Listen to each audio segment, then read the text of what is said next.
Hello दोस्तों, कैसे आप सब। तो आज 6 फरवरी है। 6 फरवरी का हम लोग डेली करंट अफेयर लगाएंगे जैसे डेली लगाते हैं। तो ये जो करंट अफेयर का जो एमसीक्यू होता है किस एग्जाम के पर्पज से बनाया जाता है। तो अगर आप यूपीएससी का कोई वनडे एग्जाम देते हैं जैसे एनडीए का होता है, सीडीएस का होता है, सीएपीएफ का होता है, ईपीएफओ का होता है, कहीं का पीसीएस देते हैं जैसे कि अभी एमपी का पीसीएस आया हुआ है, यूपी का पीसीएस आया हुआ है, झारखंड का भी पीसीएस आ गया है। तो इसका एग्जाम देते हैं, बिहार का भी पीसीएस आने वाला है। तो अगर इतना देते हैं तो आपके लिए क्या होता है कि महत्वपूर्ण साबित होगा, क्योंकि हम लोग जानते हैं कि पीसीएस में आजकल बहुत ज़्यादा करंट अफेयर पूछा जाता है, तो उसके लिए महत्वपूर्ण साबित हो जाता है। बैंक का कहीं का एग्जाम देते हैं, एसएससी का, रेलवे का, ठीक है, कोई भी कम्पिटिटिव एग्जाम देते हैं, अगर उसमें करंट अफेयर पूछा जाएगा तो उसके लिए महत्वपूर्ण साबित होगा। करंट अफेयर का हम लोग जितना भी बैकग्राउंड होता है उसको भी कंप्लीट कर लेते हैं, क्योंकि आजकल एग्जामिनर क्या करता है, जो भी करंट अफेयर में न्यूज बना रहता है उसका स्टैटिक्स में क्वेश्चन पूछ लेता है बैकग्राउंड के जाके। ये बात आपको ध्यान में रखना है यहाँ से, ठीक है। तो हम लोग को बैकग्राउंड भी देख लेना होता है, क्योंकि आजकल बैकग्राउंड ही, करंट अफेयर का बैकग्राउंड ही स्टैटिक्स में क्वेश्चन बन जाता है। अगर इसका पीडीएफ चाहिए तो क्या करना है कि आपको डिस्क्रिप्शन में लिंक दिया होता है वीडियो का, टेलीग्राम का, वहाँ से आपको ज्वाइन कर लेना है और वहाँ से सारा पीडीएफ डाउनलोड कर लेना है, ठीक है। तो चलिए आज का क्लास हम लोग शुरू करते हैं। वीडियो अच्छा लगेगा तो लाइक करिएगा, कमेंट करके, शेयर करके, सब्सक्राइब करके बेल आइकन दबा दीजिएगा ताकि आपके पास नोटिफिकेशन टाइम टू टाइम पहुंचता रहे। तो सबसे पहला क्वेश्चन क्या है कि यूनिफाइड पेमेंट इंटरफेस जो है उसको स्वीकार करने वाला पहला यूरोपीय देश कौन बन गया है। यूनिफाइड पेमेंट इंटरफेस जो होता है यूपीआई का पूरा नाम होता है, ये बात आपको ध्यान में रखना है। तो पहला यूरोपीय देश कौन स्वीकार करने वाला हो गया यूपीआई को, ये आपको बताना है। तो इसमें पहला ऑप्शन क्या है, जर्मनी है, दूसरा क्या है, पुर्तगाल है, तीसरा इटली है और चौथा क्या है आपका फ्रांस है। तो इसका जो सही उत्तर क्या है कि आपको फ्रांस के द्वारा यूपीआई को स्वीकार करने वाला पहला यूरोपीय देश बन गया है, ये आपको ध्यान में रखना है। हम लोग जानते हैं कि यूपीआई किसके अंतर्गत चलता है, तो एनपीसीआई के अंतर्गत चलता है, जिसका पूरा नाम क्या है कि national payment corporation of India होता है, जिसके अंतर्गत क्या है कि यूपीआई चलता है। और एनपीसीआई के अंतर्गत एक इंटरनेशनल पेमेंट लिमिटेड है, उसके द्वारा अभी घोषणा किया गया है कि पेरिस में जो एफिल टावर है वहां पे आप यूपीआई के द्वारा टिकट खरीद सकते हैं, ये बात आपको ध्यान में रखना है। तो फ्रांस जो है भारत से डिजिटल भुगतान स्वीकार करने वाला पहला यूरोपीय देश बन गया है, ये भी बात आपको ध्यान में रखना है। जो NIPL है वो जो है फ्रांस के किस ई कॉमर्स से साझेदारी किया है, ये आपसे पूछ सकता है। तो आपको याद रखना है कि फ्रांस का लायरा और भारत के NIPL के द्वारा क्या किया गया है, साझेदारी किया गया है यूपीआई को फ्रांस में चलाने के लिए, ये बात आपको ध्यान में रखना है। आपसे ये भी पूछ सकता है कि यूपीआई कब लॉन्च हुआ था, तो आपको ध्यान में रखना है कि 2016 में क्या किया था, एनपीसीआई इसको लॉन्च किया था, ये बात आपको ध्यान में रखना है। तो एनपीसीआई का पूरा नाम क्या है, ये तो पूछा हुआ क्वेश्चन कहाँ पे है, तो आपको याद रखना है कि यूपीएससी में भी पूछा था कि यूपीआई किसके अंतर्गत काम करता है। तो आपको ध्यान में रखना है कि national payment corporation of India के द्वारा ये काम करता है, ये बात आपको ध्यान में रखना है, कॉर्पोरेशन के द्वारा, ठीक है। चलिए अगला क्वेश्चन क्या है कि डिजिटल सेविंग वीजा जारी करने वाला पहला यूरोपीय संघ का देश कौन बन गया है, ये आपको बताना है। तो ऑस्ट्रिया है, बेल्जियम है, फ्रांस है या फिनलैंड है। तो इसका जो सही उत्तर क्या है कि फ्रांस के द्वारा ये अभी जारी किया गया है डिजिटल सेगन वीजा। तो ये बात आपको ध्यान में रखना है। ये सेगन वीजा का मतलब आप तो समझिएगा बाद में, लेकिन आप सबसे पहले समझिए सेगन का मतलब। ये सेगन क्या है कि सेगन देश होता है। सेगन देश के अंतर्गत अभी कितना देश आता है, तो 27 देश आता है। पहले हम लोग जानते थे कि यूरोपियन यूनियन के अंतर्गत 28 देश था, लेकिन अभी यूरोपियन यूनियन में कितना देश है, तो 27 देश है। ब्रिटेन को अभी निकल जाने के कारण इसमें 27 देश बचा है। तो सेगन एक समझौता हुआ था, कब हुआ था, तो 1995 में एक सेगन समझौता हुआ था, जिसके अंतर्गत यूरोपियन संघ में कोई भी आदमी अगर एक देश का वीजा लेता है तो वो कोई भी देश में बिना पासपोर्ट को बार बार दिखाए वो घूम सकता है। मतलब कि अगर आप फ्रांस में का वीजा ले लीजिएगा तो बेल्जियम में, ऑस्ट्रिया में, फिनलैंड में, इटली में, जर्मनी में आप बिना बार बार पासपोर्ट दिखाए घूम सकते हैं, ये बात आपको ध्यान में रखना। आप जर्मनी का भी वीजा ले लीजिएगा तो आप फ्रांस जा सकते हैं, फ्रांस का भी वीजा ले लीजिएगा तो क्या है कि आप जर्मनी जा सकते हैं, इस कारण से, ठीक है। उसके बारे में अभी हम लोग देखते हैं, लेकिन सबसे पहले हम लोग देख लेते हैं सेकंड डिजिटल वीजा के बारे में। तो फ्रांस जो है डिजिटल शेंगेन वीजा को जारी करने के पहल में ये शुरुआत करने वाला पहला यूरोपीय संघ का देश बन गया है, ये बात आपको ध्यान में रखना है। और डिजिटल वीजा चाहने वाले गैर यूरोपीय संघ ने नागरिकों की विशिष्ट पात्रता मानदंड जो है रूपरेखा तैयार किया है। ये डिजिटल वीजा तैयार कैसे होगा, तो आपको याद रखना कि उस पर एक स्टिकर लगा रहेगा, उस स्टिकर को क्रिप्टोग्राफिक के रूप में हस्तांतरित बारकोड से बदल देगा, ये बात आपको ध्यान में रखना है। शेंगेन जो देश है, शेंगेन समझौता का एक हिस्सा है, जो कब बना था, तो आपको याद रखना है कि 1995 में स्थापित हुआ था, जो अभी बता रहे थे। और इसके अंतर्गत कोई भी जो है 27 सभी देश है, उसके अंतर्गत सीमा को समाप्त कर दिया जाता है और बिना पासपोर्ट दिखाए आप 27 के 27 देश में आप घूम सकते हैं, ये बात आपको ध्यान में रखना है यहाँ से, ठीक है। चलिए अगला क्वेश्चन क्या है कि ग्रैमी अवार्ड 2024 में best global musical album award अभी कौन जीता है, ये आपको बताना है, ठीक। तो जो इसका जो सबसे पहला जो ऑप्शन है दिस मोमेंट है, दूसरा ऑप्शन क्या है कि द मिडनाइट्स है, तीसरा ऑप्शन क्या है आपका कि द रिकॉर्ड्स है, चौथा ऑप्शन क्या है कि फ्लावर्स है। तो इसका जो सही उत्तर क्या है, दिस मोमेंट है, ये बात आपको ध्यान में रखना है। ये इंडिया से है इसलिए और ज़्यादा इंपॉर्टेंट हो जाता है दिस मोमेंट। तो आपको बताना है ग्रैमी अवार्ड जो 2024 का बेस्ट ग्लोबल म्यूजिकल अवार्ड अभी कौन जीता है, तो आपको बताना है कि दिस मोमेंट जीता है। अभी 66 ग्रैमी अवार्ड हुआ है कहाँ पे, तो आपको याद रखना है कि लॉस एंजलिस में हुआ है 66 नंबर वाला। और दिग्गज भारतीय संगीतकार जो हैं शंकर महादेवन और जाकिर हुसैन अपने एल्बम दिस मोमेंट के लिए बेस्ट ग्लोबल म्यूजिकल श्रेणी का ग्रैमी अवार्ड जीते हैं, ये बात आपको ध्यान में रखना है। फ्यूजियन बैंड शक्ति का यह जो है एल्बम है, ये भी आपको ध्यान में रखना है। अगर पूछ सकता है कि दिस मोमेंट जो है किस बैंड का ये एल्बम है, तो आपको बताना है फ्यूजन बैंड शक्ति का एल्बम है दिस मोमेंट, ये बात आपको ध्यान में रखना है। दिस मोमेंट को कब लॉन्च किया गया था या रिलीज किया गया था, तो आपको याद रखना है कि 30 जून 2023 को ये रिलीज किया गया था। और टेलर स्विफ्ट ने मिडनाइट्स के लिए वर्ष का सर्वश्रेष्ठ एल्बम अवार्ड भी जीता है, ये भी आपको ध्यान में रखना है। 66 जो है वार्षिक ग्रैमी अवार्ड जो है कहाँ पे हुआ है अभी, तो लॉस एंजलिस में हुआ है, ये भी आपको ध्यान में रखना है। ये जो ग्रैमी अवार्ड होता है हर साल होता है, ये भी आपको याद रखना है, ठीक है। चलिए अगला क्वेश्चन क्या है कि उस महिला रोबोट अंतरिक्ष यात्री का नाम क्या है जो इसरो के गगनयान मिशन से पहले अंतरिक्ष में उड़ान भरेगी, ये आपको बताना है। तो बायोनॉट है, गगन यात्री है, बायोमित्र है या एस्ट्रोनॉटिला है, ये इसमें से आपको बताना है। तो इसका जो सही उत्तर क्या है कि बायोमित्र है, ये बात आपको ध्यान में रखना है, ठीक है। ये जो है महिला रोबोट अंतरिक्ष यात्री बायोमित्रा इस वर्ष तीसरी तिमाही में गगनयान मिशन से पहले अंतरिक्ष यात्री में उड़ान भरेगा, ये बात आपको ध्यान में रखना है। ये किस लिए जाएगा, तो आपको याद रखना है कि जीवन में समर्थन, संचार और अंतरिक्ष यान की परीक्षण करके जो बायोमित्र है भविष्य के जो अंतरिक्ष यात्री होंगे उसके लिए सुगम यात्रा को सुनिश्चित करेगा, इसलिए ये काम करेगा। अगर रोबोट जाएगा, रोबोट को कुछ हो जाएगा तो उसके लिए ज़्यादा दुखी नहीं है, क्योंकि उसके में सिर्फ पैसा आपका जाएगा। लेकिन किसी साइंटिस्ट का उसमें मृत्यु हो जाता है तो हम लोग को क्या होता है कि ह्यूमन कैपिटल का एक बहुत बड़ा लॉस होता है और साथ ही साथ इमोशन का भी लॉस होता है। इस कारण से ये इसको पहले भेजा जाएगा, उसके बाद क्या है कि यात्री को, आदमी को भेजा जाएगा, ये बात आपको ध्यान में रखना है, ठीक है। अगला क्वेश्चन क्या है कि फरवरी 2024 में लाल कृष्ण आडवाणी को किस पुरस्कार से सम्मानित किया गया है, पद्म भूषण से, भारत रत्न से, पद्म विभूषण से या परमवीर चक्र से। तो इसका जो सही उत्तर क्या है कि भारत रत्न से, जो भारत का सर्वोच्च मतलब कि पुरस्कार है, उससे अभी इनको सम्मानित किया गया है लाल कृष्ण आडवाणी को, ये बात आपको ध्यान में रखना है, ठीक है। हम लोग भारत रत्न के बारे में देखते हैं। तो जो भारत रत्न है देश का सर्वोच्च नागरिक सम्मान है, जो कब शुरू हुआ था, तो 1954 में ये शुरू हुआ था।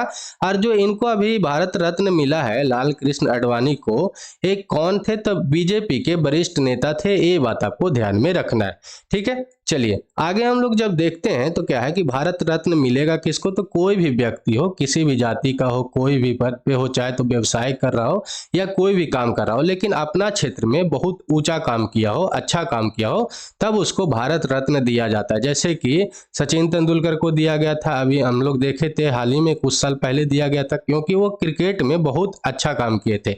सबसे पहले भारत में किनको दिया गया था, तो 1954 में 3 आदमी को दिया गया था। सी राजगोपालाचारी को दिया गया था, सर्वपल्ली राधाकृष्णन को दिया गया था जो अपना फॉर्मर प्रेसिडेंट थे, और सीवी रमन को दिया गया था। हम लोग जानते हैं कि ये फिजिक्स का साइंटिस्ट थे, इसलिए ये तीनों को दिया गया था सबसे पहले। ये बात आपको ध्यान में रखना, कब दिया गया था तो 1954 में।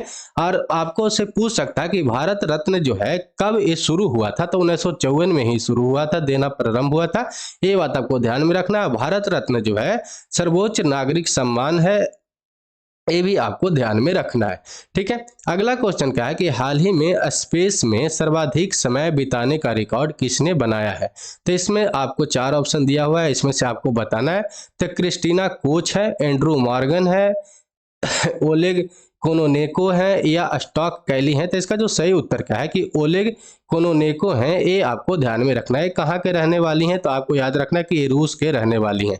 ठीक है, कितना दिन ये रहे हैं, तो 878 दिन ये रहे हैं। अब पहले जो रहे थे कितना दिन रहे थे, तो 803 दिन एक रहे थे, वो भी कहाँ के थे, तो रूस के ही थे रहने वाले। उसका रिकॉर्ड तोड़ के ओलेग ने क्या किए हैं कि अब जो है 2.5 साल से भी ज़्यादा लगभग ये क्या है कि अंतरिक्ष में समय बिताए हैं। ये बात आपको ध्यान में रखना है। किसका रिकॉर्ड तोड़े हैं, तो आपको याद रखना है गेनेडी पेट्राका को रिकॉर्ड तोड़े हैं। ये कब रहे थे, तो 2015 में ये 803 दिन रहे थे। ये बात आपको ध्यान में रखना है। लेकिन ये अब कितना दिन रह गए हैं, तो 878 दिन रहे हैं, जिस कारण से इनका रिकॉर्ड जो है गेनेडी का ये रिकॉर्ड तोड़ दिए हैं ओलेग ने, और इस कारण से ये सबसे अधिक समय बिताने वाले अंतरिक्ष में हो गए। ये कहाँ के रहने वाले थे, रूस के रहने वाले। गेनेडी भी कहाँ के रहने वाले थे, तो रूसी के रहने वाले थे। ये जो है ओलेग कोनोनेको ने एक कब अंतरिक्ष में ये अपना काम शुरू कर दिए थे, या स्पेस में पहली अपना जो स्पेस यात्रा की थी, ये पूछ सकता है। तो आपको याद रखना कि 2008 में अपनी पहली स्पेस यात्रा शुरू की थी। ये बात आपको ध्यान में रखना है। किसके द्वारा ये ऐसा बात बताया गया है कि 2008 में पहली स्पेस यात्रा की थी, तो यूरोपीय अंतरिक्ष जो एजेंसी है उसके अनुसार से ये बोला गया है। ये बात आपको ध्यान में रखना है। ठीक है, अगला क्वेश्चन क्या है कि राजस्थान के नए एडवोकेट जनरल के रूप में किसे नियुक्त किया गया है। जैसे कि भारत का महान्यायवादी होता है, अटॉर्नी जनरल होता है, उसी तरीका से हर राज्य का एक क्या होता है कि एडवोकेट जनरल होता है।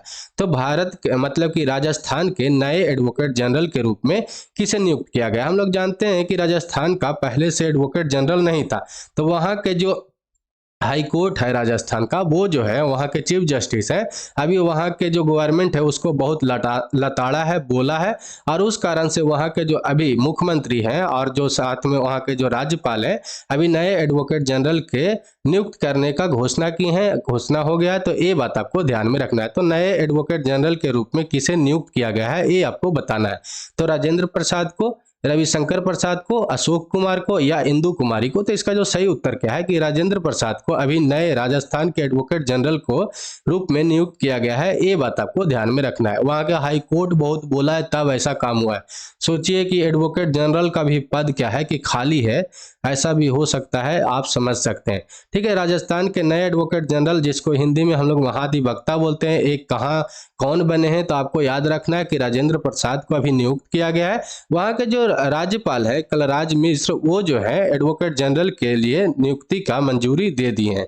और साथ ही साथ आपको याद रखना है कि जो भारतीय संविधान के अनुच्छेद 165 के अनुसार राज्यपाल के द्वारा क्या होता है कि महाधिवक्ता मतलब कि एडवोकेट जनरल को नियुक्त किया जाता है। ये बात आपको ध्यान में रखना। तो इसमें याद क्या रखना है, 165 अनुच्छेद, ये बात आपको ध्यान में रखना है। ये पूछ सकता है कि किस आर्टिकल के द्वारा महाधिवक्ता को नियुक्त किया जाता है, तो आर्टिकल 165 के अकॉर्डिंग। ठीक है, महाधिवक्ता क्या होता है, तो किसी राज्य का उच्च विधि अधिकारी होता है जो प्रायः विधिक मामलों में न्यायालय और सरकारों को सलाह देने का काम करता है। मतलब कि आप सोचिए कि बिहार राज्य है, यूपी राज्य है, तो यूपी और बिहार की तरफ से कौन केस लड़ेगा, तो एडवोकेट जनरल लड़ेगा। ये बात आपको ध्यान में रखना है। केंद्र में महान्यायवादी होता है जिसको अटॉर्नी जनरल के नाम से जानते हैं, इनको जो है राष्ट्रपति नियुक्त करते हैं। ये बात आपको ध्यान में रखना है। अटॉर्नी जनरल के बारे में हमेशा एक क्वेश्चन बनते रहता है कि कौन ऐसा अधिकारी जो है लोकसभा में भी बैठ सकता है, राज्यसभा में भी बैठ सकता है, लेकिन कोई किसी पे चर्चा ये नहीं कर सकता है, कुछ बोल नहीं सकता, सिर्फ वहां के क्या है कि सुन सकता है। ठीक है, किसी को ना तो इनको वोटिंग राइट होता है, ऐसा ना है कि लोकसभा में भी बैठेंगे, राज्यसभा में बैठेंगे और वोटिंग राइट रहेगा।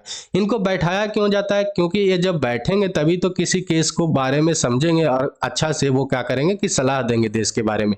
ठीक है, तो ये जो है दोनों लोकसभा में भी बैठते हैं, राज्यसभा में भी बैठते हैं, लेकिन इनको वोटिंग राइट नहीं होता है, ये बात आपको ध्यान में रखना है। तो आपसे अगर पूछे कि कौन ऐसा अधिकारी जो है लोकसभा में भी बैठता है, राज्यसभा में बैठता है लेकिन उनको वोटिंग राइट नहीं होता है, तो अटॉर्नी जनरल होते हैं। और ये जो है आर्टिकल 76 के अंतर्गत क्या है कि राष्ट्रपति के द्वारा इनको नियुक्त किया जाता है, ये बात आपको यहाँ से ध्यान में रखना है।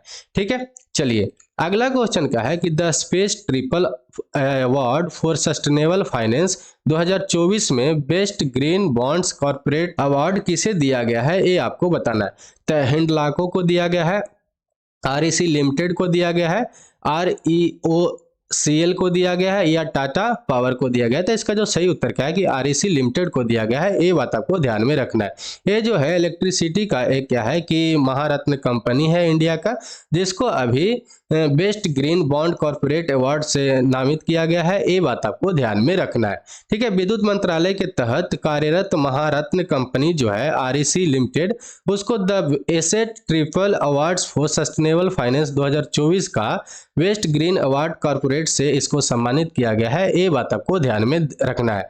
इसको क्यों दिया गया है ये भी पूछ सकता है। तो REC को अप्रैल 2023 में 750 मिलियन जो डॉलर है वो जो है REC कंपनी ग्रीन बॉन्ड जारी किया था। ये ग्रीन बॉन्ड होता क्या है ये भी आपसे पूछ सकता है। तो ग्रीन बॉन्ड जो होता है, ग्रीन बॉन्ड जो होता है ग्रीन प्राप्ति का एक ऐसा साधन होता है जिसके माध्यम से ग्रीन परियोजनाओं के लिए धन जुटाया जाता है। ग्रीन परियोजना क्या होगा? जैसे कि नवीकरणीय ऊर्जा पे काम करेगा, सस्टेनेबल एनर्जी पे काम करेगा, रिन्यूएबल एनर्जी पे काम करेगा, स्वच्छ परिवहन पे काम करेगा, अस्थायी जल प्रबंधन पे काम करेगा। उसके लिए अगर बॉन्ड जारी किया जाता है तो उसको हम लोग ग्रीन बॉन्ड कहते हैं, ये बात आपको ध्यान में रखना है। ठीक है, चलिए अगला क्वेश्चन क्या है कि उत्तराखंड हाई कोर्ट की पहला महिला मुख्य न्यायाधीश के रूप में किसे नियुक्त किया गया या शपथ ली है, ये आपको बताना है। तो इंदु मल्होत्रा है, रितु बाहरी है, ठीक है, रूमा पाल है या हिमा कोहली है। तो पहली महिला मुख्य न्यायाधीश है कहाँ का? उत्तराखंड हाई कोर्ट का, इसलिए ये इंपॉर्टेंट हो जाता है। तो इसका जो सही उत्तर क्या है कि रितु बाहरी है, ये बात आपको ध्यान में रखना है।